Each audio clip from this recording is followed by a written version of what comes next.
ليكي شو رأيك نروح على هذا الكافيه بكرة في حكواتية؟ قصدك حكواتي أكيد. حكواتية شو؟ لا لا، حكواتية فعلا. كيف يعني حكواتية؟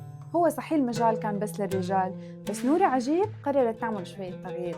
ومين هي نورة عجيب؟ فنانة وحكواتية سورية، كانت من أوائل النساء اللي دخلوا هالمجال اللي كان تقليدياً محصور بس بالرجال. شو اللي خلى نورة تفوت على هالمجال أصلاً؟ نورة كانت عم بتحاول تهرب من زمن السرعة اللي مو بس عم يسرق لحظتنا الحالية، عم يسرق منا حتى الماضي والذاكرة. صراحة معها حق، اللي ما له ماضي ما له مستقبل.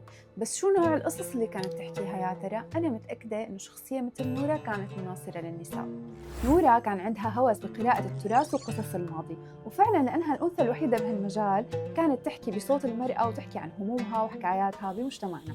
وأهم شخصية بحكاياتها كانت شخصية خاتون خانم، وخاتون خانم كانت تمثل صوت المرأة الغائب اللي بيحكي وبيدافع عن النساء. حبيتها لهالخاتون خانم، شكلها شخصية قوية ومميزة. ايه والله، وهيك نورة صارت حكواتية تنقل وتحكي قصص. شو رأيك؟ ما تحمستي تسمعي قصصها؟ صراحة أنا تحمست. وانتي؟